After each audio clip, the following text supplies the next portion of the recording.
I'm here say, hear me now. Fully reggae. This is a soul fire production. Soul fire reggae.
Assalamu alaikum wa rahmatullahi wa barakatuh to some of y'all, and peace out to the rest of you. Hit the share button because y'all know the message is more important than the messenger.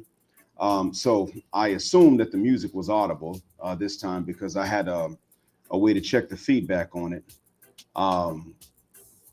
So that being said, how do I sound now to you guys? What's good, Sir Anthony? Y'all let me know if I sound okay and clear. I thought I heard a roaring sound. What's happening, Lion? And let me tip my hat to Jay Cleveland Green because he's making sure that I get all the support I could possibly use. All right, so I take it that one means that, yeah, the sound's coming through okay. All right, Double C says, yeah, it's coming through okay. Now I can still hear the music at a low volume myself, but I turned it down, so I don't expect the music to come through right now. I don't want to risk that clouding the sound at this point. Konnichiwa Passport OG. Now I thought the room got dark. That explains it. Don't worry, that's not the only compliment you're going to get in 2023. Year is not half over yet. Anyway, gentlemen, I submitted my passport renewal application here in Riyadh to the embassy. And the guy at the delivery center said that a lot of times they've been getting them back in 3 or 4 days. And I said, you must not have heard the recent news, huh? And you know what he said? He was like, no, I didn't. What happened? He was a brother from Sudan. And in case y'all are wondering why I mentioned that, well, the Arabic word for black is aswad. The Arabic plural for black is Sud. So if you pluralize the plural, it becomes Sudan. That's how Sudan got its name. A lot of countries in Africa are named for their blackness. Not all, but many of them are. Nigeria is one, Niger is another, Sudan is another. So, ancient Kemet got its name that way too. Abyssinia, which is now Ethiopia, that was another. So in any case, it was a brother from Sudan. And I said, yeah, man, a lot of us, and I pointed at something black and raised my eyebrow so he'd get the drift. I said, a lot of us are now trying to leave. And we're looking for greener pastures. So that's created a backlog in the applications. I told him, I don't expect it to come back in 3 or 4 days. I expect it to be several weeks. And he said, oh, a lot of passport applicants, huh? I said, yeah, believe it or not, a lot of passport applicants. That's what I've been hearing. So in any case, I'm going to go ahead and get right to it. And let me give a shout out to the Green Consortium. And this is for the laptop, man. Thank you from the bottom of my black heart and from the depths of my black mind. I mean that. Let's see here. Yeah, so even before I got started, I got something coming for the something came through on the Cash App for the laptop, and I'll be working on it. Shortly after my last live stream, I found out that the business that I was supposed to start was in fact opened up. And so I'm getting these messages and emails, notifications about timetables and schedules. And ironically, I have to learn the language of that particular country, but English is widely spoken. And so I am a business owner, and I think it's going to take about half a year before it starts to turn a profit. But at least we got that milestone out the way. I am legally that owner. And even though a lot of people within the country are not going to know that the owner is me, that's not because I'm black. That's because I'm just not from there, and because there was somebody more famous to use as the front person, the spokesperson. And but yeah, I am now a business owner, and I'll do what I can to support it for I'm going to try to do it for about 8 months. But that's what we got to do. And this is in order for me to one day be able to live where I choose, or at least to live anywhere other than a first world nation because of their expenses, but to have more freedom in terms of where I live. And if it begins to turn a profit, then I will try to help some of the other BMPTs, black male passport travelers, to adjust in that part of the world. Jay Cleveland, I really appreciate you doing that. You already put your money where your mouth is. But I really appreciate you going to bat because you did this of your own initiative. And it wasn't anything you had to do. No one forced you, no one requested that I know of. You were the first one to actually ask on my behalf. And I really appreciate that from the bottom of my black heart and from the depths of my black mind. But getting to the business, if it turns a profit, there is someone that I want to help to move out. And then after that, I would like to try to help some other younger brothers to make the adjustment after I've gotten experience living there, and to even help them maybe adjust to living in the neighboring countries, because that's important for everybody. It is important for us. I don't know what percentage of black men are actually going to be able to leave. I don't know how many of us will be able to get out, but it's important that we're able to get out. It's important that we at least make it to where you don't have, it's not always a financial burden for everybody to be able to get out. We want to make it to that point. Yeah, Israel, I can tell you would. And it says a lot that you would want to leave, because your family did what they could to get you there. And I'm sure you appreciate the sacrifice and the struggle, but you see the necessity of leaving. And it's not because you're trying to waste the sacrifices of your parents or your grandparents, but it's because you understand that it has become no longer a place that justifies the sacrifice that it takes to get there. I mean, to migrate to the US from the outside is difficult, especially when you're not coming from a first world nation. And I know, because people come and ask me, what do I need to do to get a visa? And I tell them, what you do is you develop your country. And the more developed your nation is, the easier it is to get to the States from your nation. Secondly, be happy in your country. And if you're dark enough and happy enough, they may just come get you like they did us. I don't know all the procedures because I'm a citizen, but I do know that it involves a lot. Shout out to the Green Company Consortium again for coming through on the Cash App. That is J. Cleveland Green, y'all. Now, I probably blew up the spot because I didn't get express permission to tell you that's who it is, but I got to give credit where it's due. Thank you, sir, again. What's going on, Gail, at night? So look, now, Gail, I wanted to answer your question by voice, because I just recently saw the email you sent. Regarding the monetization, there are addresses in the states to which I could ask them to send it.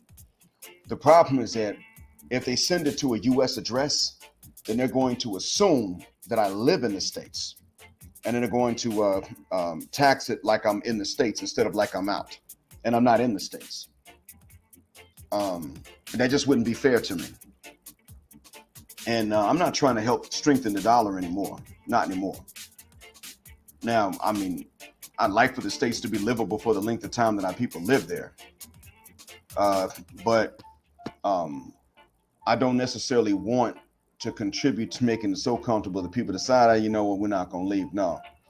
Now, one of the reasons that America gets away with so much is because we're there. That's what happens, for real. America gets away with a lot of what it gets away with because, in a sense, we're like a spiritual hostage. And this has happened in multiple scriptures, including ours. When people leave, when people who are oppressed leave an area, then the punishment for the oppression comes upon that area, because those who are oppressed are no longer the spiritual hostages for the place. So the disasters come. Well, I am a U.S. citizen, but if I live abroad, it's right I would have to pay if I make over a certain amount. I'll probably never make that amount. I'll probably never make that amount anyway. So that being said, I would still be taxed less or not at all, and at least initially. Now there's probably going to come a day when I'm going to have another citizenship. And the states, although I don't plan on just turning in my U.S. passport to the embassy and saying cancel it, the fact remains that Fact remains that they may do that anyway. It'll take some years to get it, but they may just decide to do that. Now, I'm going to ask a question about the music. Right now, is the music audible? And if it is it drowning out my voice? Y'all let me know how it's coming through.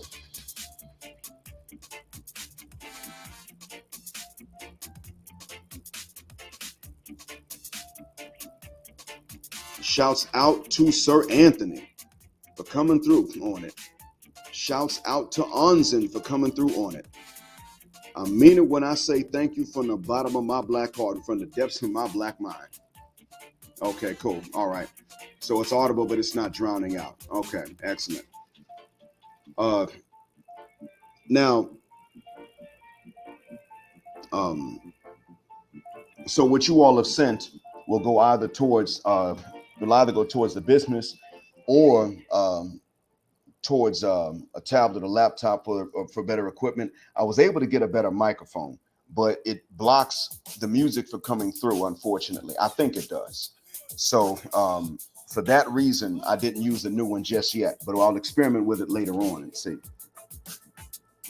Matter of fact, you know what? If you all want, we can experiment with the new ones right now. So what we'll do is this. You're going to hear it unplug, and then you might hear it plug in again, and then I will allow you all to tell me what it's like. To tell the truth, the Cash App actually works better. And yeah, I like that a bit more. It does work better.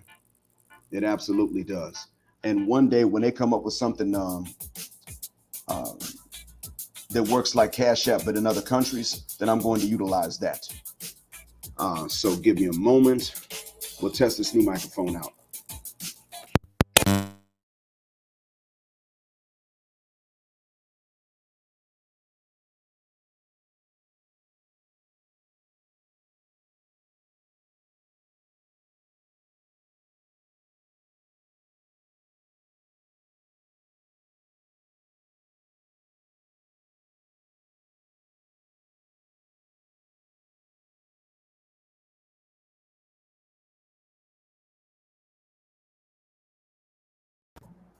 All right, let's see here.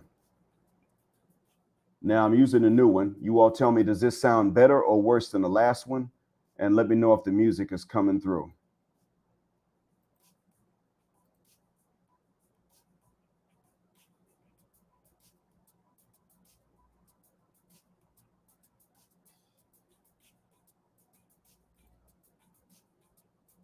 Y'all tell me how it's coming through.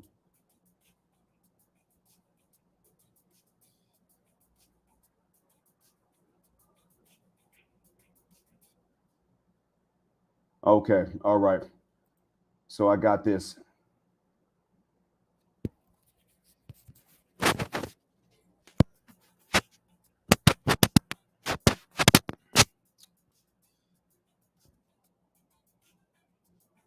All right. Well, if it makes the voice clear, then I'll go ahead and stick with the voice with this new mic for now. If my voice is coming through more clearly. So with that being said, oh, I'm not. Okay. Shannon Ross said that I'm not much clearer sounding than before, but the music is gone. In that case, shuck that fit. Let me put the old one back in. Hold on, y'all.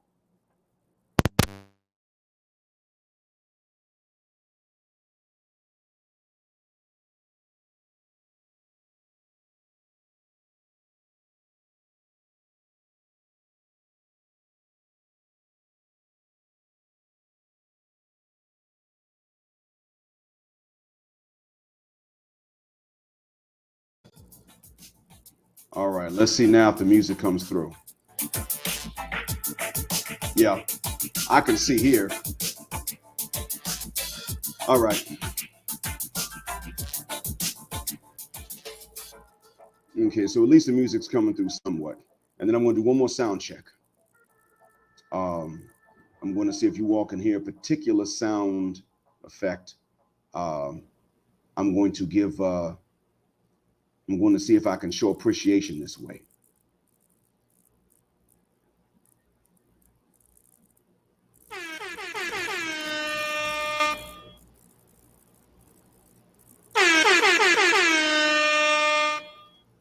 All right, so that's my voice of appreciation for all of you that have come through on the Cash App.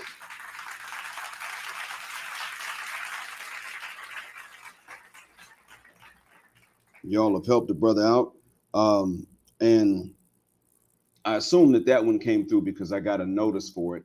I mean, I could not a notice, but I saw the, I could see the feedback on the screen. Now I'm going to try this inside of the browser and see if it comes through. I'll tell you what, I'm going to play the sound of somebody from the, going to play the sound from somebody that is fussing about the black manosphere and black men having standards and we're not the prize and all that stuff. Y'all let me know if this one comes through okay.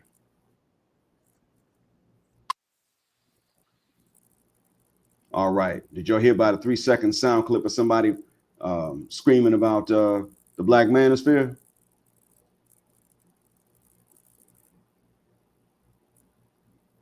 Uh-oh. Okay. Somebody's cracking up. So I think somebody heard it. I think that came through. All right. Some are saying no. Let's see if I'll try one more time. Okay. In that case, then I'm going to try one more time on another channel and see what happens. See what it sounds like. Now that's somebody screaming about the black manosphere and y'all brothers ain't nothing. Y'all ain't no prize. And oh, okay. Shannon Rawls said that one did come through. The last one, huh? Okay. All right. So that being said, yeah, last one worked. Okay. All right. So in any case, what I wanted to get at is that when it comes down to liberating the simps, and this is important regarding the simps, I'm not saying for 1 second that we should just let the simps run free and keep on simping. I wouldn't recommend that. The problem is that when it comes down to it, there's a reason that the simps have this idea that they have, which is that they need to simp, that they need to uplift and enable and exonerate. I hate to say this, but half of that is our fault, not so much as the black manosphere, but I mean is that brothers in general have had something to do with that. Yeah, Def Rocker, I met him once actually. I was actually with my man, Mr. Hausawi. And he took me to Smoky Beards, the restaurant that Muta owns. I didn't go there. I mean, I didn't go to eat there. But he went to, he said, look, I met him once before. And while we were riding around when he talked about it, he was talking about how he was impressed with rap in English.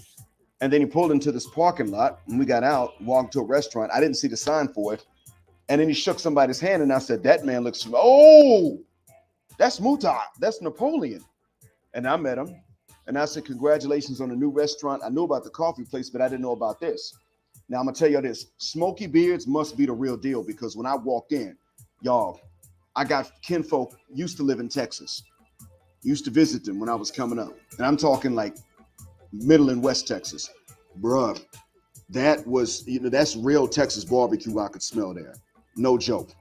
I was like, oh, this is nice. This is nice. Yeah, we can rock with this. And so that being said, I was pleasantly surprised actually.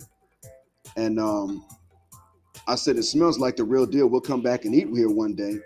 And we haven't been back. What's good, Simeon? So Mr. Hausawi and I have not yet been back there, but we will go back, inshallah. We might do a review of it. It's possible. I might let Mr. Hausawi and one of my colleagues do the review. Another teacher. We'll see about that. But in any case, I did meet him briefly. I was shocked. Didn't expect to see a celebrity that day. So get back to the simps. There's one thing that we got to be able to tell the simps in order to really liberate their minds. See, simps are a victim of the same thing of which we've been a victim all this time. The simps think that the hyena's validation is fine, and it's not. In general, the Western black woman validation, the Western black woman's validation is not okay. The Western white woman's validation is not a good sign. In general, it's just that usually Becky doesn't demand that we go the cemetery or cell block route early on, first step. I mean, you can kind of be a decent brother, good brother, and get further with them. They're still gonna pull a Becky on you. Jonathan Majors knows about that. And I don't think Jonathan Majors did the smart thing by going with Megan Good either, because I mean, look what she did to Devin, right? She pretty much just abandoned Devin. According to what he said, she just vanished. And that's the same thing that Tyrese Gibson was talking about with Samantha. She just vanished. But Samantha's got these simps that are sitting up talking about, oh yeah, Samantha's speaking facts. Samantha plays a video, does a little quick reaction, and then she gets a channel. And that's about it. She turned around after all that talk and put Tyrese through the ringer. And then on top of that, the judges were in on it. And her attorneys were in on it. So Tyrese, somebody could say that Tyrese was a simp, but back in those days, we weren't as aware as we are now. We didn't know everything then that we now know about this. So Tyrese, we could say he was a simp, but it's not likely that he still is one. I mean, I don't know who would still be one after that point. But I want to tell y'all this about what happened with him and with her and what that's got to do with the simps. They're victims of what we were victims of as well coming up, because we think that for whatever reason, we're dumb enough to think that somehow their validation matters. And we've turned around as a culture. I don't mean as a black manosphere, but as a culture, we have turned around and we have validated guys because Western women, especially Western sisters, like them. Now, when I was coming up, we may not have known why. We may not have known how bad that is. Maybe we didn't realize how bad it was that sisters validated somebody. The sisters liked the guy. You know, what has to be wrong with this man for sisters to validate him so much? You know, in the 90s, were we aware of that? Why were so many artists simps back then? It's because they didn't know. Simps weren't really called simps that much. And the few guys that called a dude a simp, they would call you a simp if you were just nice to a lady. But they would have red pill guys that didn't explain much of what we now know. They knew, but they didn't explain it very well. What is it, if you think back to how we were in the 90s, what is it that the guys who were successful with women, the ones who were going to become the future baby daddies, what did they know? And I mean biological baby daddies. What did they know that we didn't know? Okay, they knew then what we now know.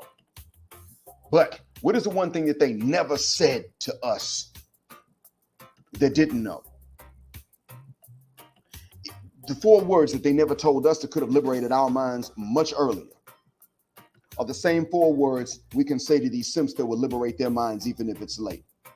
If they actually want the truth, which happens to come in the form of the red pill now.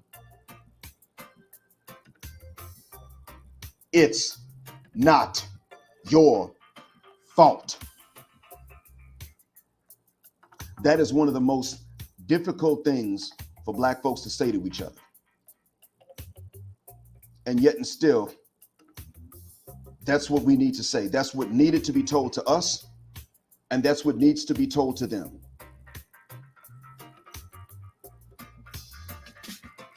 Those words. And when I say it's not your fault, I mean we need to bring to light. We need to bring to them, listen, we need to say to them, listen to them first. Listen, for all you doing advocating for them, do they pick you?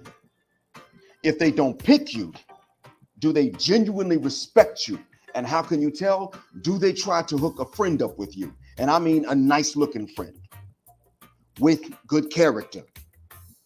Even if she ain't a bombshell, is she nice looking with a good character? Do they try to hook you up with those friends? If the answer is no, that means they don't even respect you. And if they don't respect you, then you're not the ones they want to select. You're not selected them. And while you're going to sit up and take, and you know, the Simps going to say, well, even if I ain't select, that ain't their fault. Fine. Fair enough. It's not your fault either. That's what we got to tell these Simps. Because most of us are programmed to go through a Simp stage in the Simp phase. The Simp chip is in us. Shout out to BGS for talking about that. The Simp chip is in us, and it gets activated in some of us. And so one of the reasons it was there is because the guys that knew back then in the 90s, what we're now learning at this point, they did not articulate very well what they knew. But the one thing they did not say, because it's not a part of in-word culture, even for them, is it's not your fault. Who was walking around telling black men it's not your fault? I mean, sisters love to say that to each other, and they will say that to each other to a certain extent. But who's walking around telling black men it's not your fault? That's almost never said to us. And it was not said to us back then. And that's where the trouble comes in. That's where we've messed up. That's where we screwed up. We're not saying to each other, it's not your fault as a whole. And now, even though the black manosphere consists of the men who eventually woke up but were never told early enough in life, it's not your fault. It's now time for us to turn around and say to the Simps, it's not your fault. If you at least want to see which ones of them want to have their minds free. Who is it that's saying all of the gynocratic BS because they want to hold us back and they're our enemies, versus those who say it because they think it's really the case because that's all they've been told? Because it's a hard thing to believe for most men if you simply walk up and say, well, you know, all women want. I mean, you know, when you start with all, and there are those who do that, when you start with all, that's hard for anybody to believe. What's good, Blendigo Flow? I mean, Indigo Flow. I hope everything's good, man. So yeah, this is what's not been told. If we were to sit up and say this to them, at the very least, we would be able to differentiate after that point. Because see, when you tell somebody some new information and it sounds like you're talking down to them, and we're especially sensitive like that because we tend to talk down to each other when we give a new information, you can really liberate someone's mind by first saying to them, it ain't your fault. When you give someone new information, you give it to them as though this was kept from them. And we're literally, if we're having conversations with Simps at all, we're literally telling them exactly what was kept from us and is still being kept from them successfully. And that's the tone you got to take. Yeah, man, look, you're doing the right thing based on what you know. When they start advocating for women, you say, you're doing the right thing based on what you know at the time, right now. Nobody can fault you based on what you know.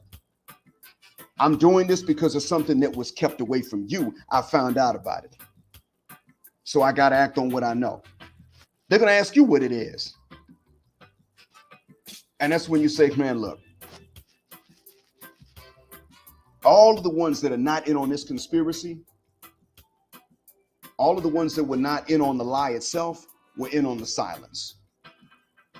That's who it was. That's what it is. And you tell them the only innocent women were the ones that were at home, didn't know about this, and didn't have the words to articulate this stuff.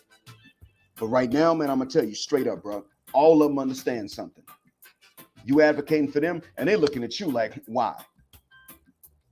While you're advocating for them, one, I'm not trying to treat them unfairly. I'm just trying to expose what the truth is because they won't do it. And two, they're looking at you like you're a fool. Now, they might not like what I'm doing, but they're looking at you like you're a fool. They're looking at you the way an unruly child looks at an adult that defends kids, even when the kids are hyperactive and don't want to control themselves. They're looking like, yeah, I got this adult wrapped around my finger, so I'm going to escape the consequences of painting the walls. That's how they're looking at you. And that's part of what ticks me off. You see, of course, they're going to be the Simps that just want to stay Simps. And after you told them this, they stay Simps with it. And then, you know, that's a professional. That is an enemy. That's somebody, they don't need another chance. Cut them off. Ain't no socializing with them. Ain't no telling my business. You find a way to make money, you don't pull their coat to that. You don't drop that dime to them. You keep them in the dark. You don't get them hip to that. Keep them in the dark about it. Got to, man. Got to keep them blind to these things because we can't afford to share that with them. What are they going to use their money for? Y'all already know what you send me is going to either go to the business or it's going to go to equipment so that I can contribute at least to the effort to free some minds and wake some folks up, especially young black boys or those who are in a position to wake up the minds and free the minds of young black boys from the gynocracy, the hyenocracy. Y'all know where that's going. If we share these money-making opportunities with the ones that are unrepentant simps, then you know what they're going to do. They're going to turn around. They're going to take that and they're going to put that into a channel to cater, to pander, to enable. And the funny thing is, y'all already know they're going to wind up like Derek Jackson then. They're going to have the money. And if they get their money and their body game up while they pandering and simping, they're not going to be able to turn away the trim that comes running up to them then. But in the meantime, they're going to have a bunch of other dudes looking and saying, either that's real and that's the way to go, or it's a grift. Let me go that way. But the thing is, when we start shutting them out of money-making opportunities, the only money-making opportunity is going to be to go and pander. And when that gets flooded, you know, how does Derek Jackson make the same money if there's 7 other Derek Jacksons? Draw a bigger wedge in between them. And when you give them information, and you're clear to say to them, it's not your fault, meaning what they did not know is not their fault, you were then driving a big wedge in between us on one side and the former simps that wanted to wake up on the same side, and then the ones that are unrepentant and intentionally simps, and that's all the hell they want to be. Bigger gap. Widening that line, widening that divide. Now, that's for those of you that are going to engage. Everybody ain't going to engage, but for those of you that are going to engage, that's what it is, because they might be related to you. They may be a close childhood friend, and you really don't see them out to harm men. They just really think that it's all a bunch of misogyny. And ask them, if it's all misogyny, how the hell are these misogynist dudes becoming biologically baby daddies, and we get to be stepdads? That's a question to ask some of them. Okay, all right. Now, valid question. Let me tell you how I found out this has been going on. You advocating for them. How come even the ones that ain't trying to get with you because they with somebody else already aren't trying to hook you up with their single friends? If you are by their accounts a good dude, then why are you still single unless you told them you're going to stay single? What's the reason? They're supposed to be trying to hook you up and trying to hook you up with someone that's nice to look at. Beauty queen or not, at least nice to look at, cute, and knows how to act. See, those dudes never get that. Once they start advocating for women, the lady friends never come to them with that. And they're not being approached by the women that are interested themselves, so they're single. They stay single until they start making money from it. That's what happens to them. So when we start saying to them, this is what the deal is, this is what they've been lying to you about. They've been lying to you about their preferences and what they want in the first mother cuss word place. And it's not your fault that they lied. So let me tell you what the proof is. KROOF with exclamation mark at the end. Proof. Let me tell you what the proof is. You've drawn a line in the sand. That's your litmus test, your acid test, your battery test. That's what's showing you that right off. That's what's letting you know right off the bat and let you understand whether this cat here is just, whether he's a simp at heart because he just can't stand men, or if he's really been deceived and thinks he's taken up for the right side. That's how that goes. That's how you go about that. Now, I'm not telling you that all of them are going to be the same. What I am telling you is that that's the way you find out, because think about it. How many of us at one point didn't know what we know now? And nobody said, no one articulated to us what we're now trying to articulate. And even then, if they said anything, they were just dismissive, talking down, and never had the decency to say, it's not your fault. You know, most trauma that black men and black women go through is because they're talked down to by other black folks all our mother cuss word lives. And the 4 words that we need to hear, we never hear. It's not your fault. I never forget my wife's colleague and friend rode to us when Medina, rode with us to Medina a long time ago, and she said, "You know, Black, I see the way that you talk to Mrs. Mind, and that's actually really good. Like you said, how many times have you said that's not your fault when she gets to worrying and fretting about stuff? How many times have you told her, yeah, well, it's not your fault?" And I thought about it and I realized, yeah, I've been saying it a lot. She was the one. This one, the same one that said the only thing she missed about marriage was arguing. She was the same one that got me to realize that what I've been saying could be a potent weapon. She said it's liberating when an innocent person hears someone say it's not your fault. Because if you're guilty, your conscience starts to bother you when you say it. But when you ain't guilty and someone says it's not your fault, it's liberating because you realize that somebody can see that. And she said, I grew up typical African-American household. That's one thing my mama never said. One lady said I stole from her when I was about 13, and I didn't steal it. My mom popped me across the face. And later when the lady said, I'm so sorry, I found it, I'm so sorry you got in trouble, Mom was like, don't apologize to her, she's gonna be all right. And my mom never apologized for slapping me. And I said, dang. And later on, this same woman told us about how her dad was remarried and was looking after his stepkids. And I thought to myself, if her mother popped her and could not say I'm sorry, then her mother ran this man off and he found somebody with kids who treated him well because she had kids and incentivized him to treat the kids well. That's what that is. Classic. Easy to see through. That same woman that said, I miss arguing in marriage, was the one that pointed this out to me. And so I started saying to a lot of my students, when they would come and they would say, I don't know what's wrong with me, I keep messing English up. And I would tell them, look, you were mistaught English. That's what happened. You had these teachers initially that came from, they came from Egypt or Jordan, and they hate Saudis, and they took the job for the money and to mess y'all up, and they intentionally taught y'all wrong. And then your teachers were their students. Your teachers were probably Saudi, but they when they were students like you, they learned from the Egyptians and Jordanians that hated them. So they turn around and repeated mistakes to you. So you've been taught wrong by teachers that themselves were taught wrong. That's not your fault. That's where your confusion comes from. Then I come along and I teach you something different. So you're confused. That ain't your fault. Now, what is your fault is when you repeat the same mistake after I told you that's a mistake and here's the correction. When I give you the correction and you don't repeat the correction and you repeat the mistake later anyway, that is your fault. But the first time you made the mistake and the first confusion you felt was not your fault. And a lot of students come back and they say that was what made it easier for them to start rewriting what they had learned and replacing and overwriting what they had initially learned from these bad teachers. That made all the difference. I'm not saying this to brag. I'm saying this to say I stumbled on something. So I'm sharing it with y'all.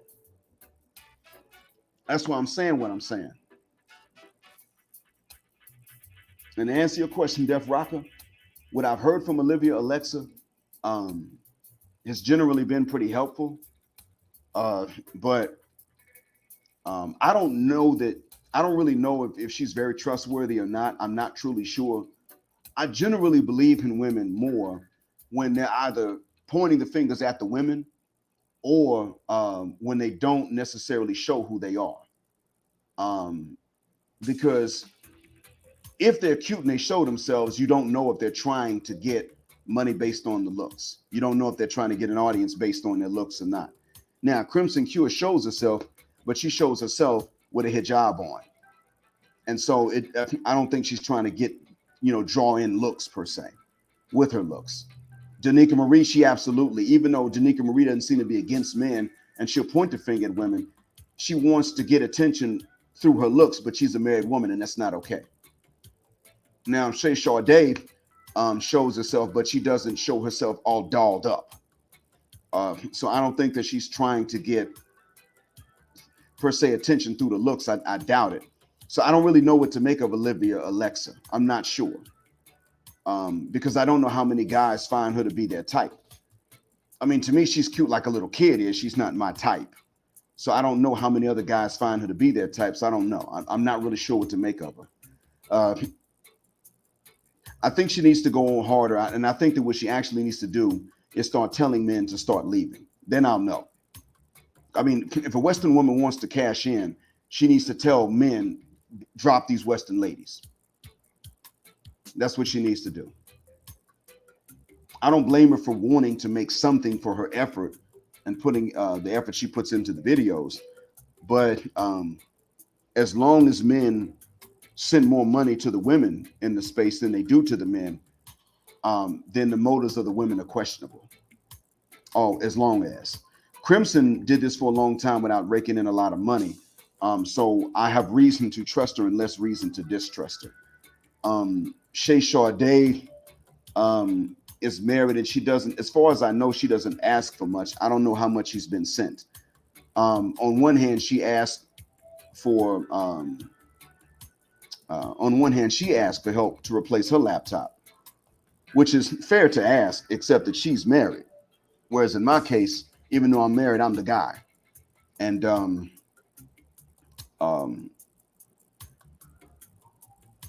so I can't turn to my wife and ask.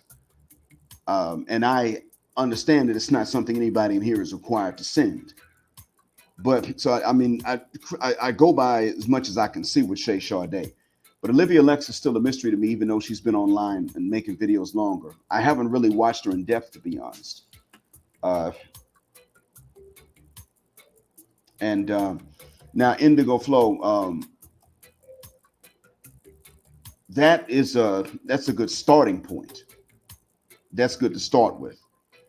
The thing is that there's a financial gain that they can get from telling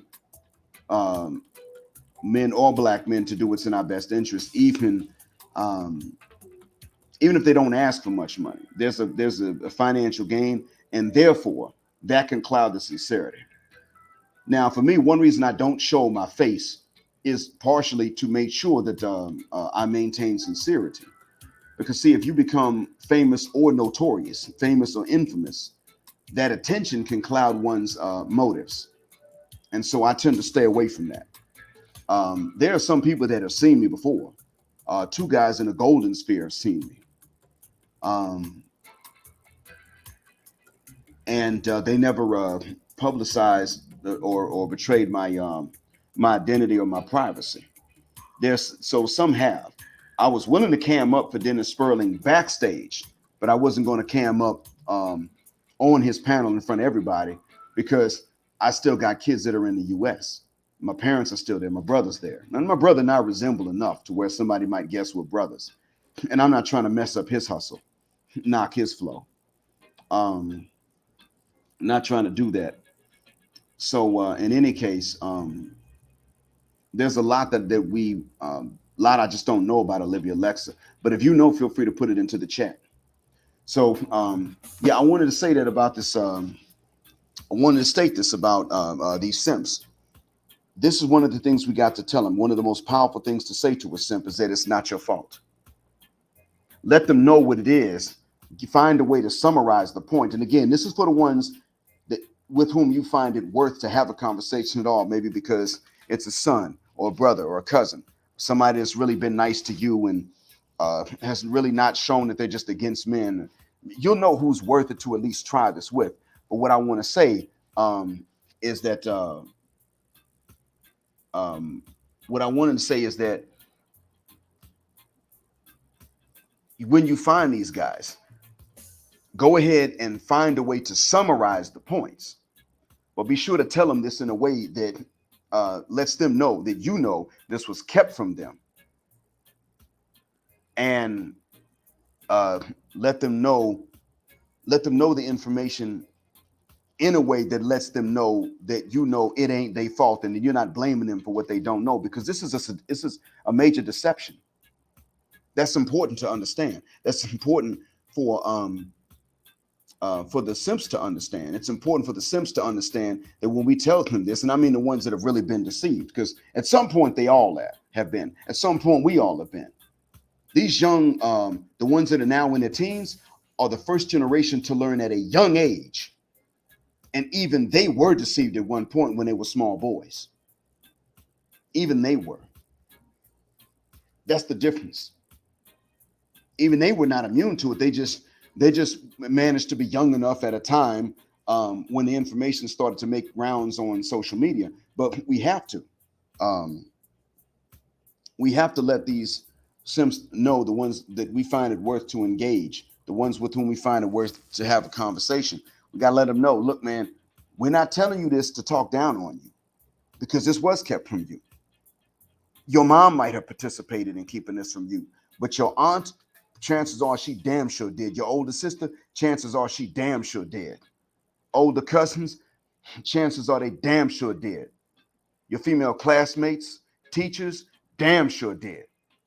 Women on TV, damn sure did. The movies, they were in on it.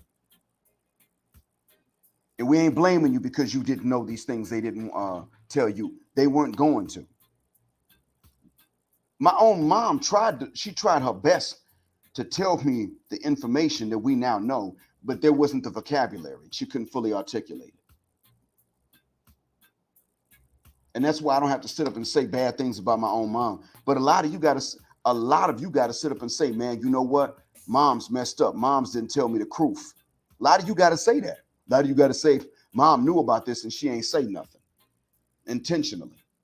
So what I'm going to do now is I'm going to put this link in here.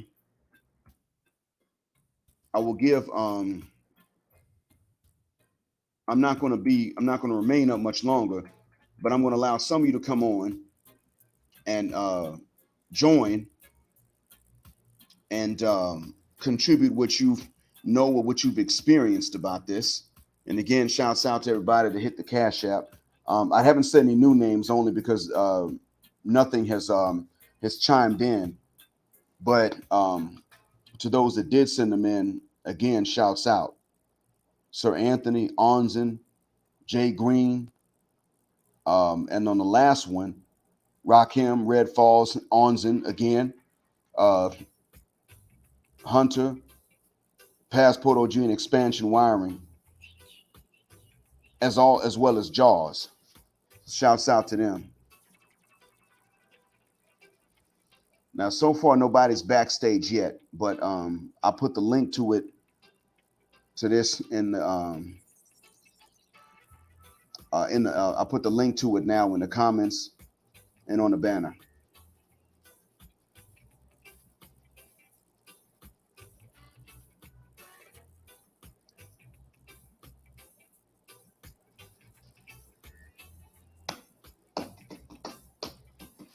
Someone let me know if the music is audible. I know it's low, but someone let me know if the music is still audible at all, or if it's not audible.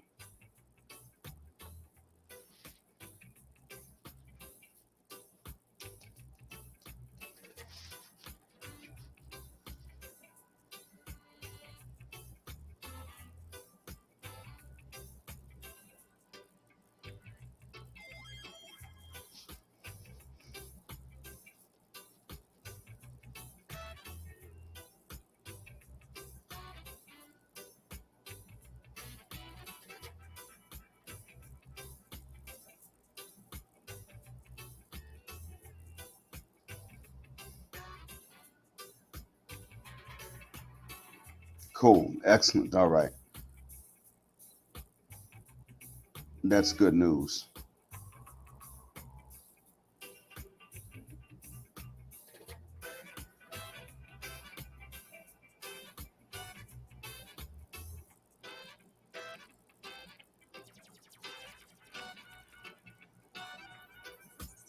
All right. So the link is now on the banner at this point. I mean, the link is it's on the screen for those that can join. That's right. It's Monday morning over there. It's about 9 in the Central Time Zone and probably 10 a.m. Are you brothers at work or something?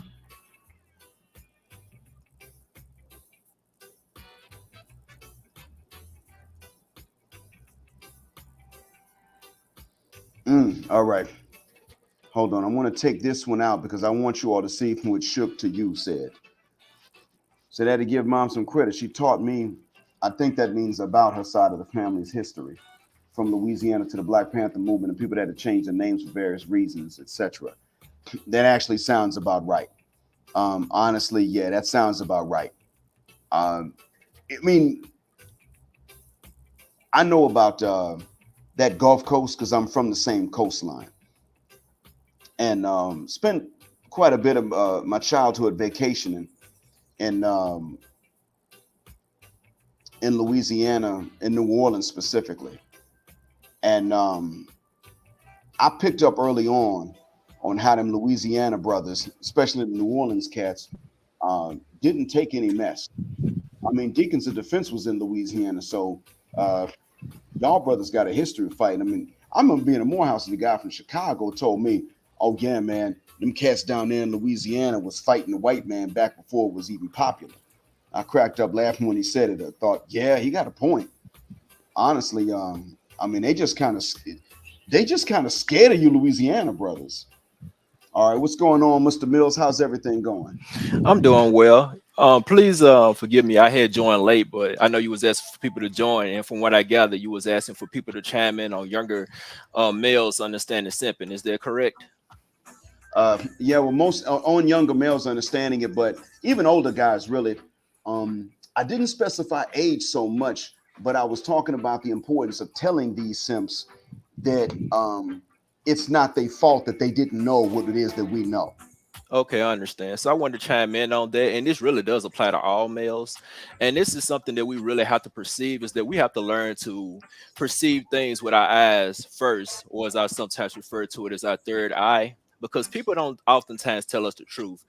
Like, for instance, you will have women that'll say when you ask them what kind of guy they're looking for, they describe a perfect gentleman. And then if you ask about who did they last date, how long were they with this guy, they'd be like, okay, well, my last guy was a complete butthole. I was with him for like 3 years. He cheated on me like crazy. You know, he was disorganized and have his things together. And I even had a child with him. Okay, well, you want the perfect gentleman, and you was with this guy, and you've been with similar guys to him. So what that tells you is, okay, you actually like buttholes. So in that case, then let me ignore everything you just said and just do what I want. Mm-hmm. So we got to understand, and it's not just women in general. We got to understand that actions speak louder than words. People don't usually tell us the truth. People would tell women, females the truth, but with us, we have to perceive it through actions. And once we get adept at perceiving the truth through actions, we also have to hear the truth from what is not said. Like, for instance, going back to that example, the woman's in this example, the woman wants a perfect gentleman, but she dates nothing but buttholes. You know, you asking her, the guy cheats on her, guy doesn't have his things together. He relies on her, all of this. Like, okay, you like a guy who's dependent upon you, who's not faithful, all of this. Basically, everything that she's not saying or indirectly saying is the truth. You got to perceive through action and hear what's not being said. Third eye and third ear. Got you. Okay. Well, we do have to start paying more attention to actions. And I think that that's actually how a lot of this got started, how a lot of the red pill and more specifically black manosphere spaces in general got started online because men were beginning to say, men were beginning to compare notes. And they started to say, you know what? If this is not a regional thing, it's not just in Savannah, it's not just in Brunswick, it's not just in Jackson, it ain't just in nowhere, Alabama. It's pretty much standard throughout that we've been hearing them say they like nice guys, and then they keep going back to the same buttholes, same jerks, so that they can complain about them. And it's like once you don't give them something to complain about in front of their friends, you're boring. And they'll then go back and complain that you're boring, but they're about to leave. So they can complain to their girls about the jerks, and they don't have to say, girl, I'm getting ready to leave, because their friends don't say, well, when you gonna leave? But when they complain about a guy being boring, that's when they start saying, so when you gonna leave? Because you're already cheating on them. And see, then they got to, in order to get the high fives, they got to say, oh yeah, girl, I already started. I'm on my way out the door. I'm mean to them and everything. So we realized a while back that we were going to have to start looking at what they did versus what they said, because what they say is one thing, but what they say will usually involve never doing certain things. Like, I never chase a man, I never pursue a man, I never spend money on a man, things like that. And then you find out that when they come across the jerks, not only are the jerks taking them out, they're taking the jerks out. And that's really what shocked a lot of us into the realization that we had to look at what they did as opposed to listening to what they said. Um, and that's part of why it is that we got to tell these simps, whether they're young or old. That's part of what it is we got to tell them. Look, what I'm going to tell you, it's not your fault that you didn't know this, but since I do know, I'm going to stay on this particular path. Here's the information you needed to know. I mean, sometimes I wonder. Suppose somebody told Clarence Jr. when he was younger, "Hey man, they lied to you, and it ain't your fault that they lied. I'm just telling you what the lie is because you deserve to know the truth." Where would Clarence be today if that was the case? I Just as an know example. I know another reason why I also pointed on it perceiving through actions over words is because, we can't mentor people all the time because we have our own things to do. But once you ingrain that perceiving through actions over words, that'll really help them all the way through life. Mm-hmm. Just Yeah. look at everything that everybody says. Look at the simps who give them advice. Look at where they're at. Look at the guys who don't follow that. Look at where they're at. Everything. Not even just women, everything. Perceived through actions over words. As men, we got to do that in everything through life. Yep, you got a point. Yep, that is something that we can take beyond just this, beyond just dealing with sisters, dealing with Western women, I mean, hell, we could take that into the workplace. We could be real safe if we had taken. And as a matter of fact, I think a lot of us do learn this in the workplace more so. Yeah, that's true. We often do apply this. Like many guys, many simps actually. I'm gonna just use the word professional simps. They'll be adept in the workplace life, very strategic in the way they move, but then it's like they become brain dead when they interact with women. So it's not like people lack this capability. They just throw away common sense when they deal with women. That's why I say it's like if you ingrain it into a young person's head, early in life, and tell them to apply that to all facets of life, that'll help them out in all facets of life. I won't really waste my time saying do that to older men, because if you can do it in your professional life but you can't do it in your personal life, then it's definitely a choice. And if you're proactively doing something that disadvantages you, you're no longer ignorant, you're stupid. Yeah, absolutely. That's part of why I wanted to say to them. That's part of why I wanted to make it more a common practice amongst us to say to them, "This ain't your fault. If no one ever told you this, if no one sat down and explained this, hell, if they didn't tell you this when you were young, this ain't your fault." One of the reasons I've been talking about that is because that allows them the mental space to think clearly, to decide to not be a fool. And after that point, if they decide to stay on the simping, that means they made a conscious effort to be a fool in the simp, because it's people's judgment is clouded when you throw guilt into there, and they don't have to actually be guilty to have their judgment clouded by guilt. I mean, we black folks, we've been told so many times, especially black males, but black folks in general have been told so many times in childhood, it's your fault, or take accountability, or you're guilty. We've just been treated so harshly by each other that a lot of us, when innocent, have our judgment clouded by guilt. But when you remove that, whoever decides to stay on the path of simping, after that point, is that's clearly an agent of the matrix. They're not just stuck in the matrix. That's an agent of the matrix. When it comes to that whole trying to shame us through guilt and not doing things that disadvantages us, once upon a time it was an effective strategy, but due to media, due to social media, many people speaking on their own personal podcasts, not relying on mainstream dominant society media, that is not really such an effective strategy anymore because it's been overused. Guilt only really works when a person has done something that they honestly know in their inner self was wrong, like you abandoning a friend or lying on somebody. When you inherently know that what you've done is wrong, you actually do feel guilt, and somebody tells it to you, that's when it has an effect. But when you're doing something that benefits you, furthermore, it's been tons of proof showing that these people are telling you to do things against your own interests, why they won't do the same. It starts to lose its strength. That's why nowadays, when you see women constantly trying to shame guys, shaming passport bros, and all of that, it doesn't really have an effect because it's gotten to the point where people don't feel guilty about it, and they know that the people who are trying to shame them are just trying to use this as a manipulation strategy. Yeah, and I'm beginning to think now that I'm beginning to suspect that even though um, a lot of the things that the Western sisters do start off as subconscious, um, that as they get older, and my only question is what age, but as they get older, they become aware of these things that they're doing, the gaslighting, the double standards, the unreasonability, and that they go from doing it subconsciously to consciously doing it, refusing to have any guilt about it. I'm beginning to suspect that they are going from subconsciously doing what they do to consciously doing it, and just saying, I don't. Now that I know I'm doing it, I don't care because I'm trying to get this money. I'm trying to get his DNA, but I'm trying to get that other guy's dollars to feed the baby and dual mating strategies or whatever else they're trying to do. Usually, dual mating strategy. I'm I sure that think. initially they're taught this way because it's ingrained in our environment. It's ingrained in society. I know the term that's often used is gynarchy.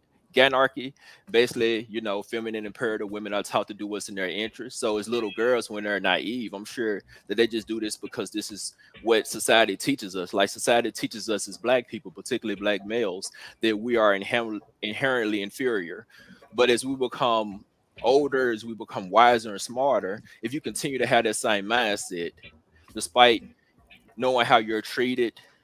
And furthermore, what information is being provided to us, you got documentaries that, although not promoted by mainstream, have done mainstream numbers, like Hidden Colors documentary series, along with Jason Black's documentaries. All of this information provided, so it's like you go from making these decisions subconsciously to making these decisions proactively. So, they can use the term, well, we don't know we're doing this. And as little girls, I'm sure they don't, but eventually they do know that they're doing it.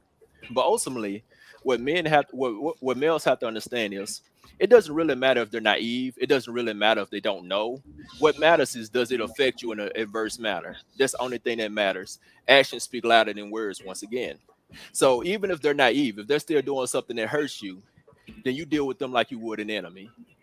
I know it's a book that's not really referenced and recommended, but I don't really believe there should be an age limit to reading the 48 Laws of Power. When somebody does something against your self interest, deal with them like they're an enemy. Whether they're naive or whether they actively, knowingly do so, deal with them like they're an enemy. Because at the end of the day, the results are the same. um, when they do certain things, uh, and even though I'm going to advocate for treating um, the intentional malefactor differently from the unintentional or subconscious malefactor, I have to say that yeah, um, the results wind up being the same, and the frustration winds up being the same too.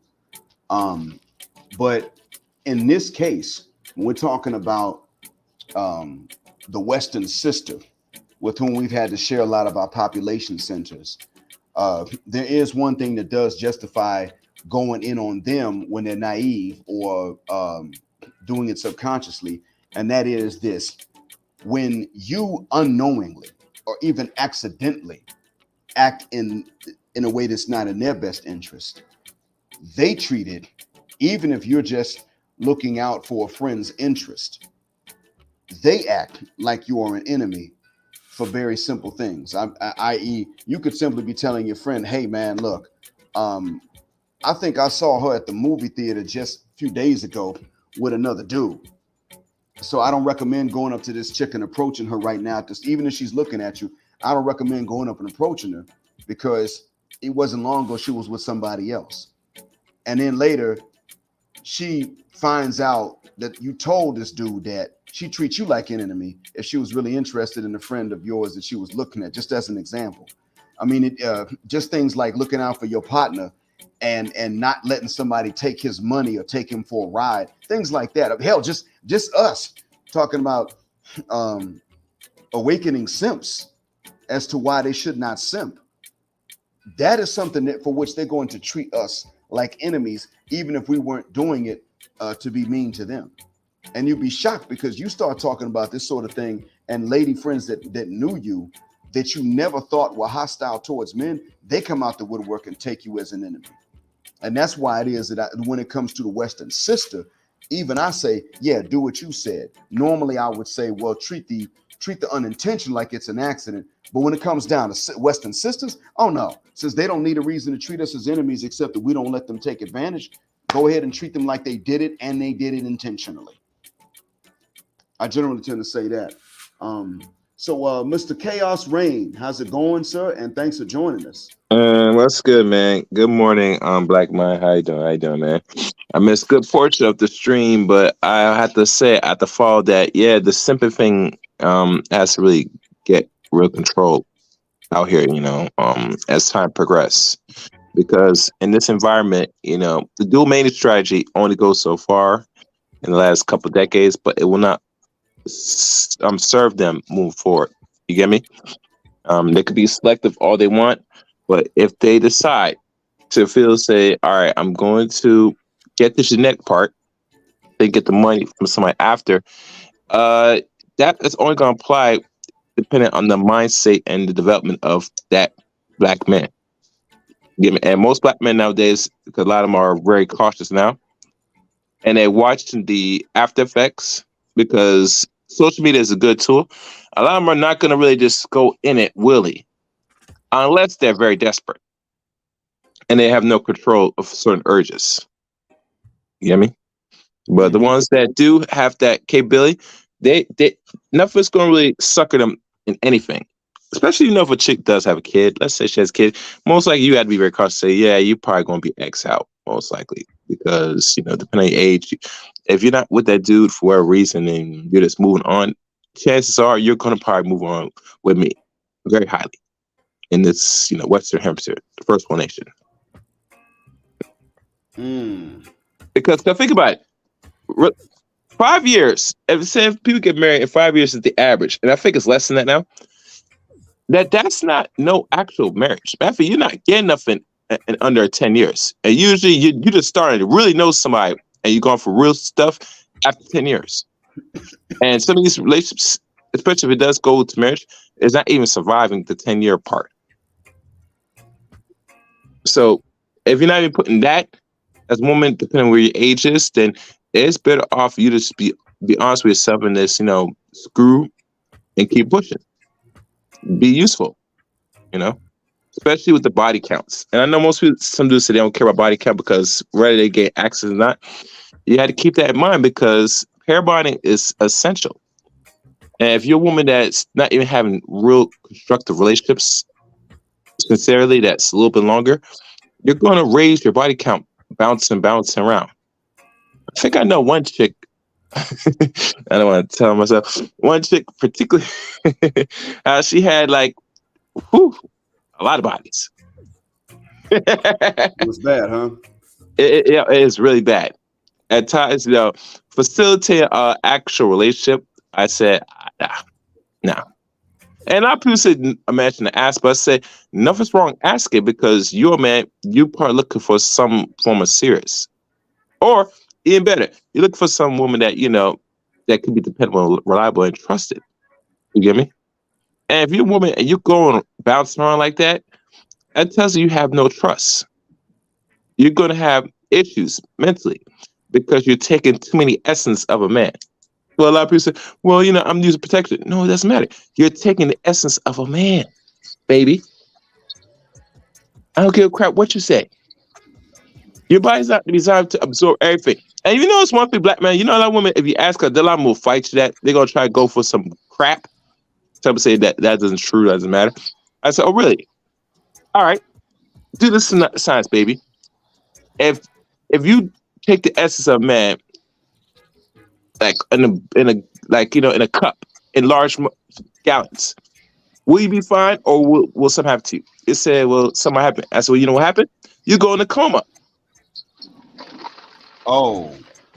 You go straight in the coma because your body is not designed to absorb. Every man has not only energy, but all other things, nutrients, and the soul of a man. It's in that seed. So you do that crap, it's going to stay with you. And I don't care what they say if you take a 6 months or whatever break, It's tied by you spiritually. And it's like this. It's like the Freddy Krueger effect. And I got it from George Mikan. But it's deeper. When Freddy Krueger was conceived, her mother was taken advantage ravagely. And she had all those essence of the man. And it accumulated and created what the monster they call Freddy Krueger. So everything matters. So somebody was up here a while ago and they jumped down. No, I jumped down. Hope they come back. Yeah. Oh yeah, I just saw that he dropped off. That was a line of MGTOW. He was just on. I was just about to ask him what's good, and then and he jumped Hope he off. comes back. Hope he comes back. So.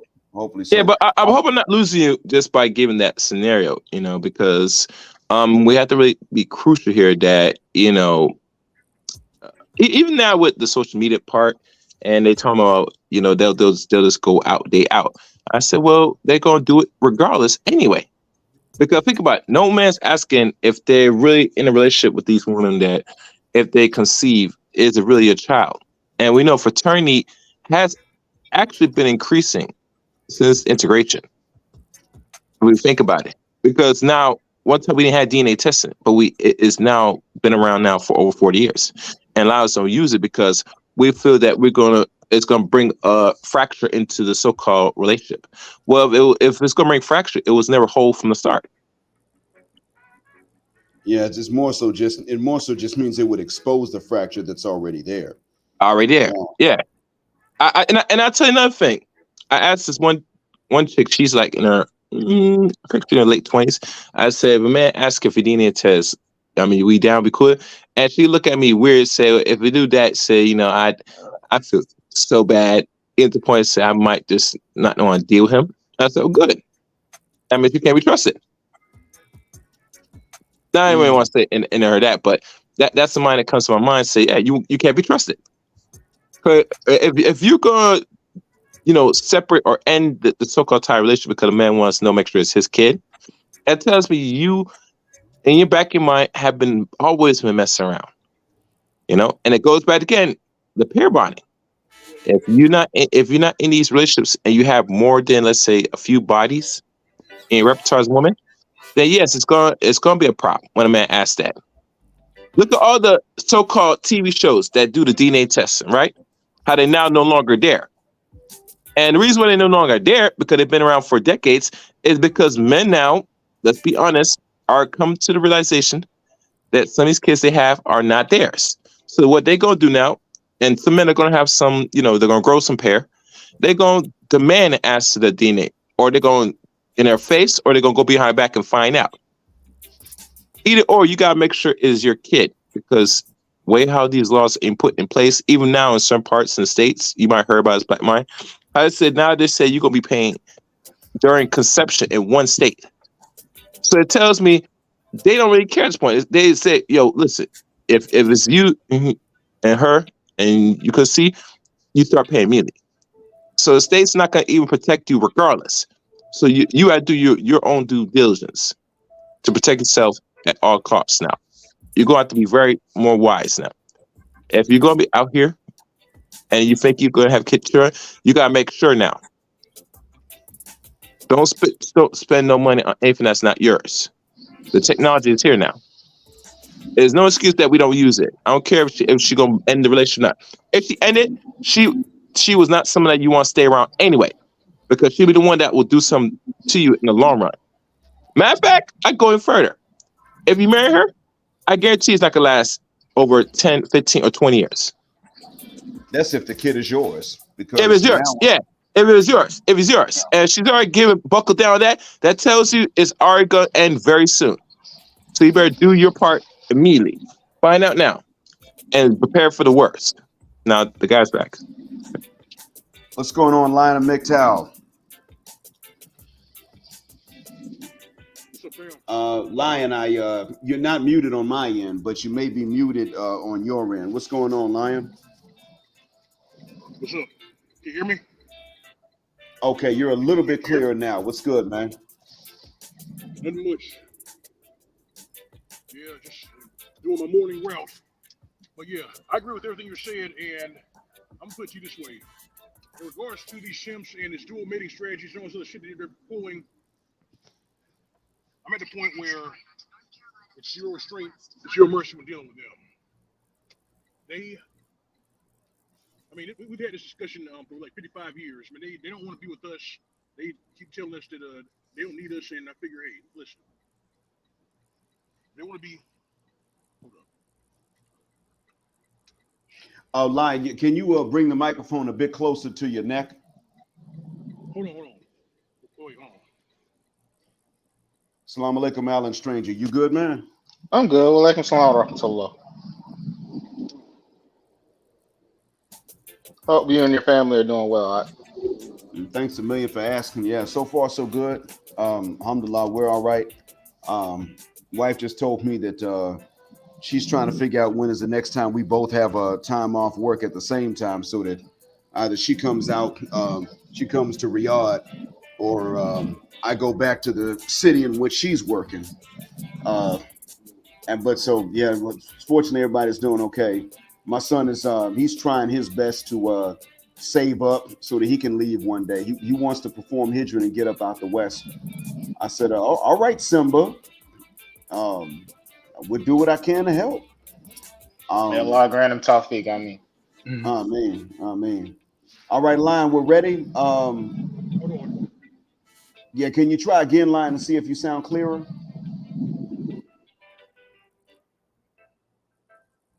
Okay, I guess his mic gave out.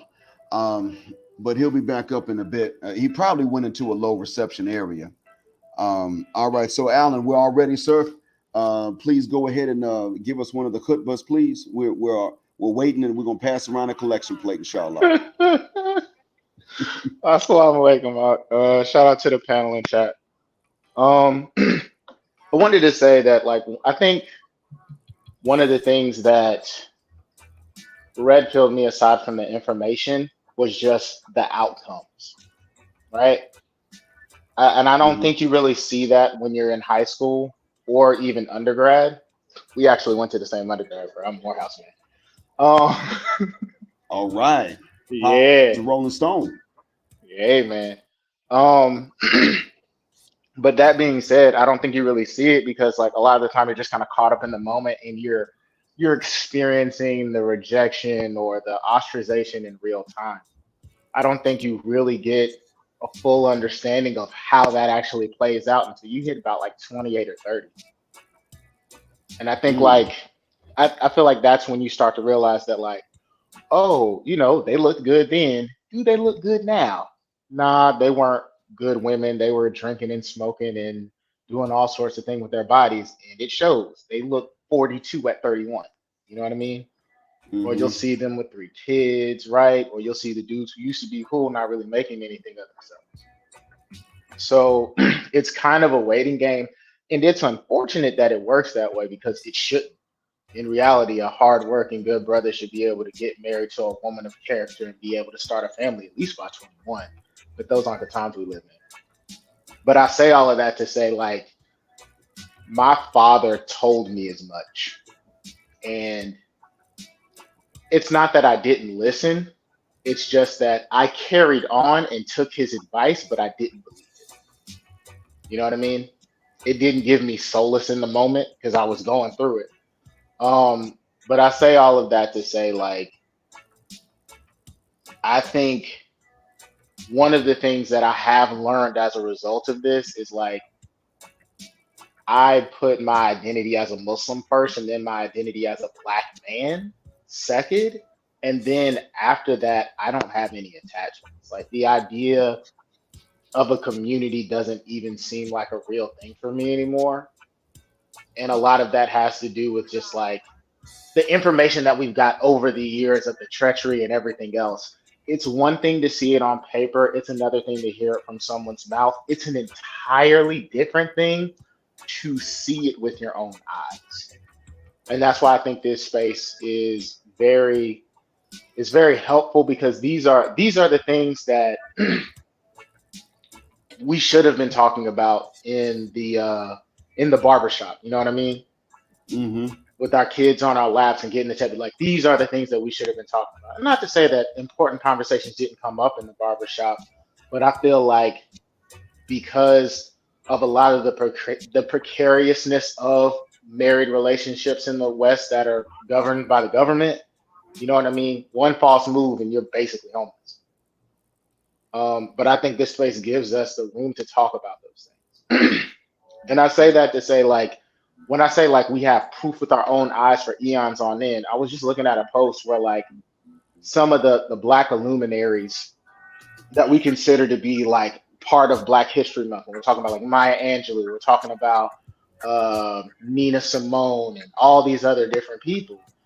You know, these are the same people that are like, oh, y'all over here looking at white women and everything else and da da da da da da. It's like y'all are literally married to white guys, but that's not something that we're told. It's something that's kind of swept under the rug. You know what I mean? Or they'll Yeah. talk about Bell Hooks and they'll say like, oh, gender theory, and she wrote this book, but you'll never actually hear what she really said about black men. And she was on the side of Donald Trump when they were talking about the exonerated five, and They were people talking were about the co-signing. exonerated. Talking about, oh, you said the exonerated five. Oh, you mean the Central Yeah, Park five? Okay, okay. yeah, Oh, yeah, yeah. and like printed in the New York Times, 10 toes down on it. You know what I mean? Mm-hmm. And then Green Gorilla did a stream. It was a couple of months back. I want to say it was in January, where he literally had video of like a similar form of like a black academic and a black feminist. And then she's literally defending a statement by one of her sisters saying that all black men are rapists. Again, this is Oh, in the wow. 1980s in print, and they're standing 10 toes down on it. So, like, when you see it repeatedly, like over and over and over again, it kind of drives the point home that, like, we've been trained to be cannon fodder for these women. You know what I mean? Yeah. And I say all of that to say, I feel like if you're working towards a goal in mind, like, I feel like a lot of the things that kept me down and sort of drove me to the edge when I was in my teens and 20s, ultimately it led me to Islam. So it wasn't all bad. But all of those things, I felt as though there wasn't anywhere else to go. I felt like it was hopeless, and I felt like there wasn't a way out. And I think the solutions that this space, especially Black Mind and other content creators in this space, they're giving young men solutions and things to work for. Maybe it's not going to happen right now, but you know, if I put my nose to the grindstone, really get it out the mud and do what I'm supposed to do, I can stack up for me so I can have that family, that wife, that legacy that I want to have. And it might not be here.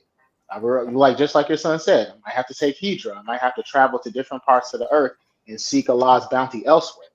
But the emphasis on Allah's bounty is also elsewhere. You know what I mean? And Yeah. so that's just something to keep in mind. Well, having been in your shoes to a certain extent, going through Morehouse, uh, eventually becoming Muslim on my own, I can honestly tell you, and being raised somewhat community first uh, by my dad, who also told me what he could explain and what he could articulate without just bashing innocent women in the crossfire. Uh, we went through a similar path in that regard, and what I can tell you is that you will have to leave in order to find that. If what you were looking for is a chance to start a family that could at least contribute to a community, you will have to bounce. It is very much so true. You can't even go to the Caribbean islands where they're Anglophone to find that. You will have to leave the West, and you'll have to leave with circles around or orbits around the West closely, like the Anglophone Caribbean. You will have to. It's not, and this is one of the times I got to say to remind you, it's not your fault. It's not because you were weak or corny or lame or because you had no game. It was because you were very normal and because you were very non-stereotypical that you have to do it, but you do. And when you add being Muslim to that, and you're serious about the faith, and Christians have dealt with this as well and seen this happen. Uh, if they take Christianity seriously, they've seen the same thing happen. When you start taking this morality seriously and you swear off in some way, form, or fashion, being the negative stereotype, you cannot be with these Western ladies. And the only ones that are going to qualify for you are going to already be wherever you land when you perform your hijrah. They're living there now. If you just now get your passport and a job offer elsewhere, you find a way to get there without the job offer. They need to be already there now in order to qualify. If they're not, then that means that they didn't qualify, because the environment not only raises them to be this way, but it also raises this environment also primes the ones that are not enemies to have to abide to pretend to be enemies. They have to pretend to be enemies in order to get by, because that pick me is real. That label, the stigma that goes with being called pick me is not a joke. I mean, um, Chantel Simone is probably she's probably doing the bravest thing right now, because she doesn't have a husband and she's out there calling them out. Crimson Cure was pretty brave for doing it because she put her real name out there. And she's now married, and Shay Sade was married when she started, from my understanding. But generally speaking, some of these women will tell you, I can't come out against the gynocracy, even if they have husbands. They'll just say, I'll just be hurt when the husband's not around. They may even get him somehow. But you will have to bounce. And I didn't realize this till 2015 when I got married in North Africa. That was when I began to realize it. And some people, when I was about to marry, some folks said, man, why you got to go over there? And I said, look, it's 2015. At this point, if I were to consider somebody from the States, how would I even know that she's a woman for real? At least over there in North Africa, they ain't had that surgery introduced yet. So I'm telling you that the one I'm considering marrying is actually she was born a woman. Whereas in the States, you couldn't guarantee something like that. Solid point.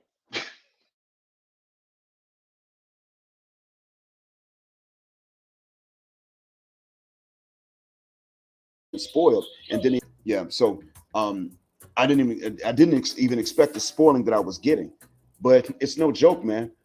You will have to leave. It's not an option to stay there and then find someone and be able to start a legacy. It will not be an option. You can't do it. It ain't your fault, but you can't do it.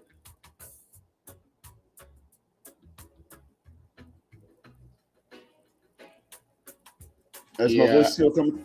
yeah, Okay, we can okay, hear you. excellent, excellent. Okay, uh, okay, excellent. I thought for a second that I dropped off or that the connection had faltered.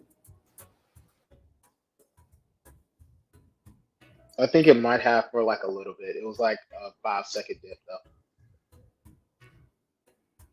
Okay, I think now there's a delay for a few seconds at this point. So it didn't drop off, but there's just a delay in it, which is negligible, fortunately. Um, all right, so Israel Young Lion, what's going on? Salam alaikum, brother. And what would you like to throw in? Wa alaikum salam, Black Mind, and to the rest of the brothers on the panel. Walaikum Uh, assalam. uh, yeah, I just want to touch up on a few things. I'm just giving my perspective. When it comes to these women content creators, I don't really buy what they say, nor do I really trust them, with the exception of Crimson Cure. But to me, everyone else seems disingenuous, uh, not serious. They just see this as the new cash grab in the quote unquote grift, as people my age, around my age, would call it. So going forward, you know, I came in to the quote unquote knowledge of the red pill around the time when I was like 19 years old, before it got like mainstream. And even before then, with the knowledge I was getting, when it wasn't so popular, I wanted to move out the United States. You know, I wanted to move out the United States. I ended up visiting Ethiopia in 2020. I was actually 20 years old, and like my family, there was questioning me why I wanted to go over there, because nobody in my family has ever been to Africa. You know what I'm saying? They say that we're from there and that our origins lie in the continent, but nobody's has ever talked about relocating over there, trying to live over there and establish connections, because in the West, the West is getting too, you know, crazy when it comes to morality, family, like, and even in terms of like, living wise. I live here in New York, and it's very expensive as hell. So the only way I see a way out for brothers is, they gotta just get out of here, man. Like there's no other way. And those that try to stop us from getting out, they're the enemies, regardless if they look like you or not. Well, if they are, if they're going to try to stop us from getting out, I mean, if they want to stay, that's one thing. But when they find out that, when they see that you have found that a place is better or somewhere else is better, and they still want to stop you, not from a specific place because they know something bad about it, but they just want to stop you from leaving, that is an enemy to us, even if they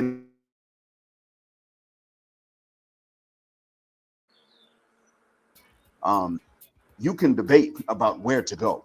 And the answer winds up varying from individual to individual, i.e., in your case, for you and me, um, there are spots that could be good for both of us.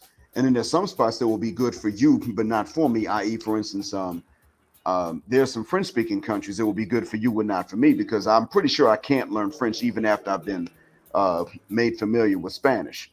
But that can be debated.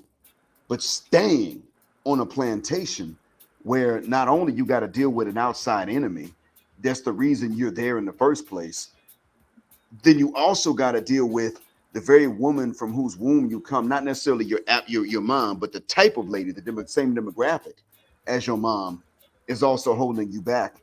And someone is sitting up saying, stay right there. Don't go even around the corner. Don't even go two countries away. No, stay right there where the problem is. Yeah, absolutely.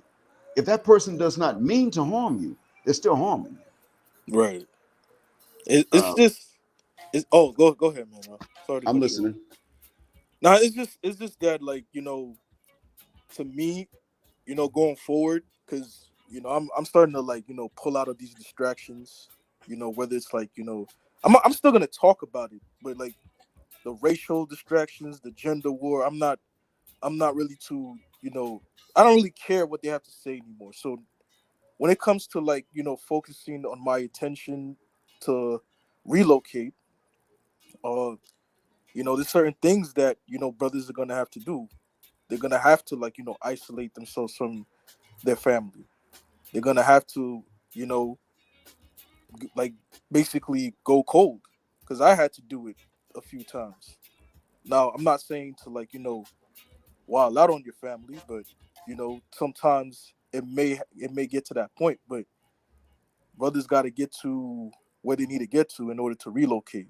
And if it means taking, like, longer work hours, going monk mode, because that's what I'm trying to do, then so be it. Because at the end of the day, I only see the light at the end of the tunnel.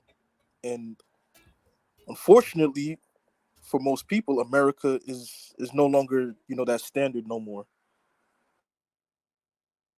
No, it I'd ain't. like to get in here real quick.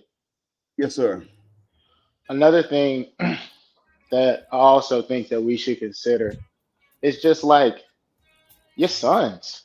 You know what I mean? Like your next generation. Like you know the hell that you went through over here. You know the struggles, you know the unfair treatment that you got not only from your own people, but from the white supremacists. Like the idea that you're less than or you gotta be twice as good just to be considered human. Like, don't play into that.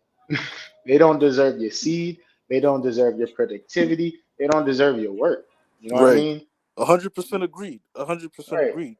And your Because kids shouldn't have to struggle through that. Go ahead. yeah, I agree with that, because part of the reason why I'm doing this is not only for myself, it's for the generations that's gonna come after me.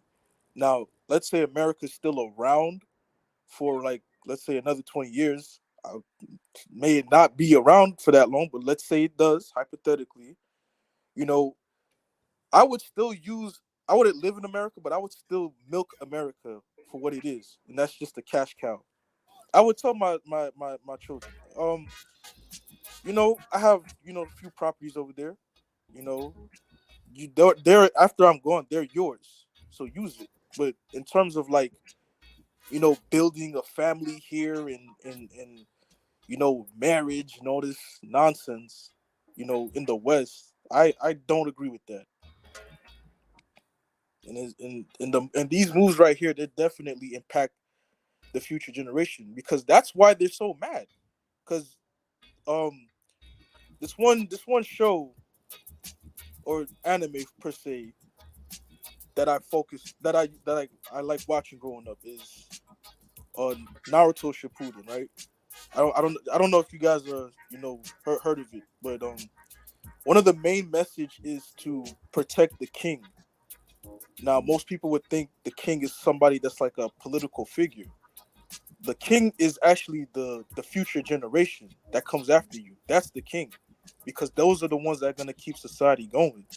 And I actually agree with that sentiment. You gotta protect the king, protect the generation that's coming after you, because you got these you can't even send your child to school anymore. That's Say how that. bad it is. Hmm. You Say got that you got last sentence again. which one? You can't even say your child. Oh, you can't even send your child to school Oh, anymore. send your child to school. Gotcha. Okay, I thought you said something about say, and then, which is my fault. I'm getting old in the ears, but okay, yep.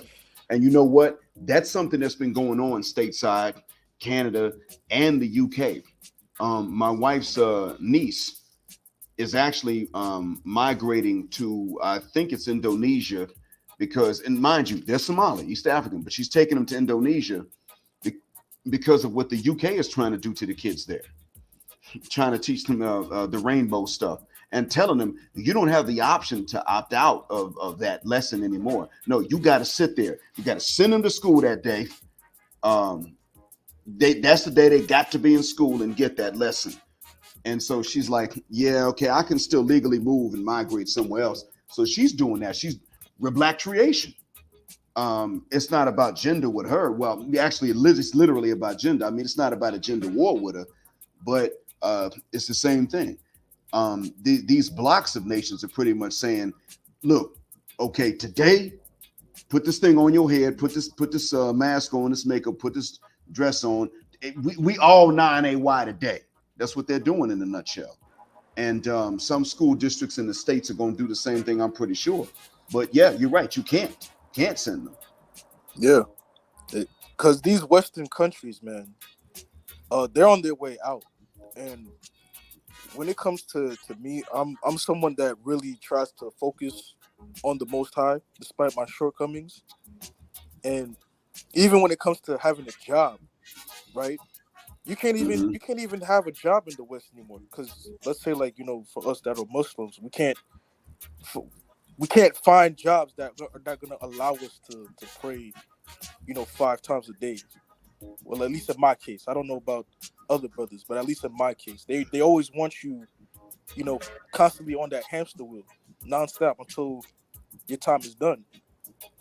So this is why I'm a firm believer of, relocating. Well, I've you have had to basically bully my way into going to Juma for to. real. So I get it. You had to Debo your way. You had to be. They said, like, why weren't you at your desk? What desk? you had to, Right. you had to Debo I your way said, into it. yeah, I didn't ask. I said, I'm going to Juma. I'll holler at y'all. Uh-huh. Yeah, it is sad, but and I remember being stateside and having that happen. I never once had a job that just allowed me to go, except the one time I worked for a Muslim, and we didn't make. I didn't make enough to cover rent, and when I did that, and so I mean, before I could, the only time I could ever make a good living and go to Juma was when I moved away and came here. It was the only time. Right. Um, it was never going to happen stateside, and there were a lot of Muslims that would be like, "Look, you need to stay here," and I wasn't even thinking like I'm gonna find somebody better over there. I didn't even think like that. I thought maybe I would find someone better for my kids to marry. I was thinking that. I didn't think I'd find anybody better for myself.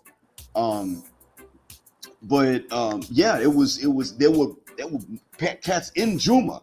They were like, you need to stay here in the West and we need to fight. So what do you mean stay here in the West and we need to fight? How you think I'm here, Juma, with you right now? It's because I ain't got no job. When I get one, I'm gonna be right back in the same situation I was before.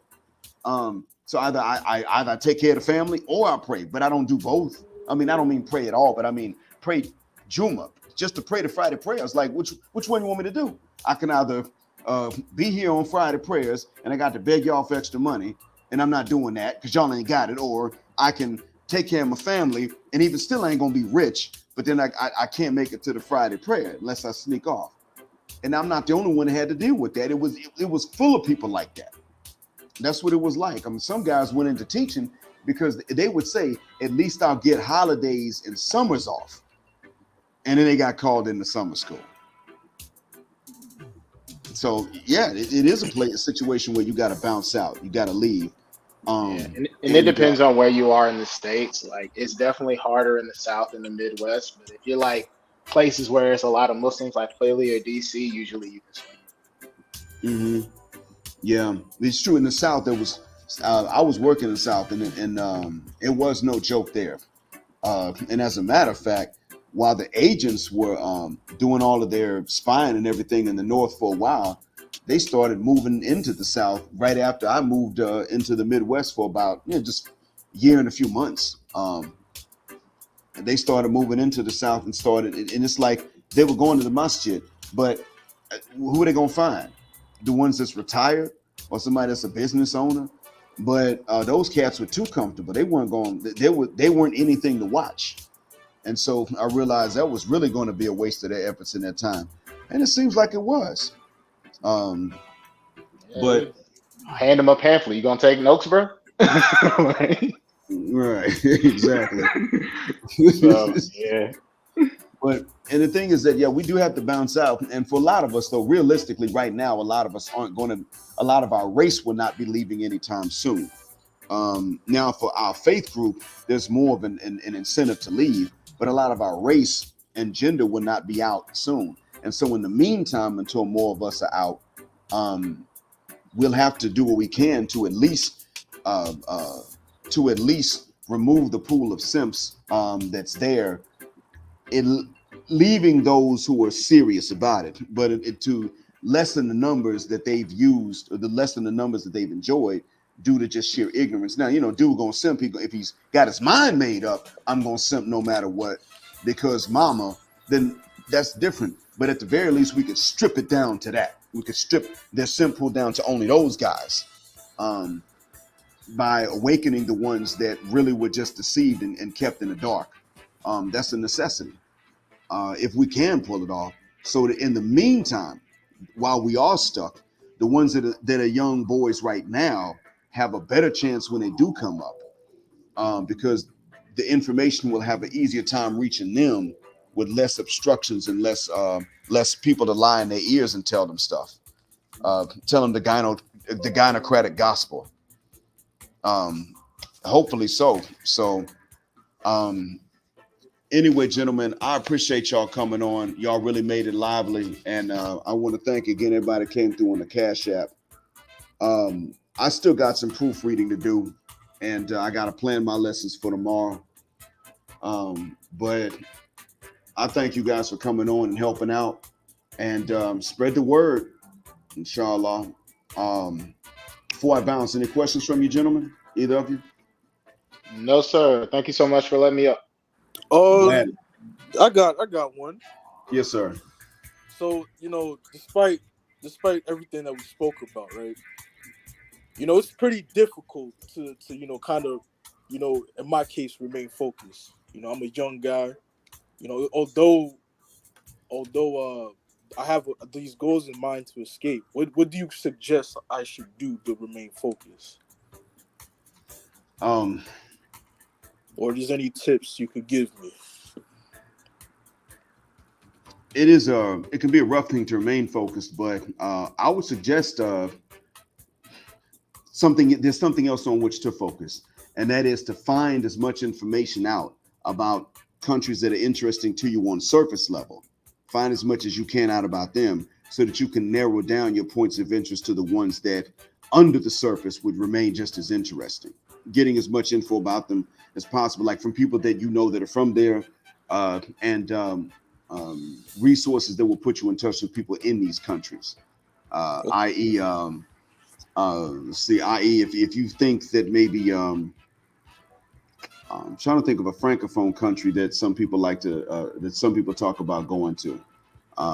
Okay, let's say Cote d'Ivoire as an example. If people were saying, well, Cote d'Ivoire, and you hear it and it gets your interest, then finding people from Ivory Coast and saying, well, look, what chat rooms do you all have, and then checking those out and getting information from them, because you can do that in French, I think.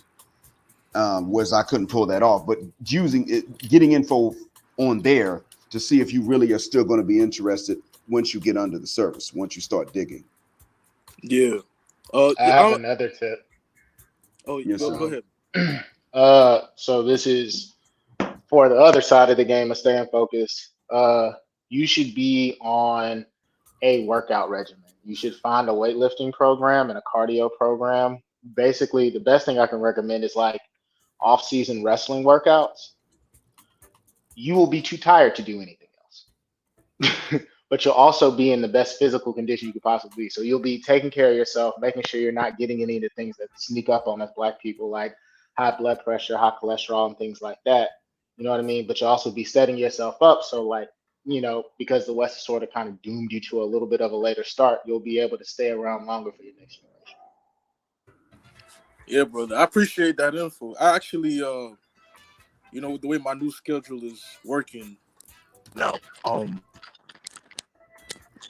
actually do have time for the gym because I'm doing like Uber Eats on the side, so that kind of like frees me up throughout the rest of the week, and just it basically keeps me busy. And then when I'm finished with my work, I would just go to the gym. That's for sure, man. But like, yeah, hey, if you weightlifting like you supposed to and hitting it, not skipping leg day and doing cardio and counting your macros, bro, you won't have time to do anything else. Another thing, I realize if you're talking about remaining physically focused, if that's what you meant. Oh, and fasting. Yeah, fasting is one, and another one is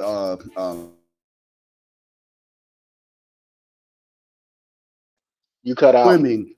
It doesn't just, it's a good workout, but I also find it it's like, see, when you're hitting the weights, you actually increase testosterone output, so it's a wild swing in your retention span as well. But I found that swimming really, it gives you workout, but you sleep like a baby afterwards. And then you can actually swim and fast. You just would swim for less time, as long as you're not swimming in a cold pool. You do that in your fasting, it's over. Unless you do it right after you started the fast. So I found that works too, if that's what you meant. And so I've got another notice about the proofreading to which I've got to attend. And so thank you, gentlemen, both from the bottom of my black heart and from the depths of my black mind. I appreciate y'all coming up. And if anybody in the audience can pass my thanks to Chaos Rain and to Mr. Miller, I think it was Dennis Miller. Please do, because I couldn't find the channel just now. And I'll probably be back. I might, Lord willing, be back live at the end of this week, especially if I can think of something that's going to help everybody out. And I mean it when I tell you all that I hope that what I said helps, because everybody knows someone that's stuck simping. And hopefully this can help you all. If you find them worth trying to wake up, this can help you do so. That being said, thank you again for flying on Jet Black Airways, where Jet Black is also a verb. And keep Jet Black with me till the wings and the wheels fall off. Justice forever.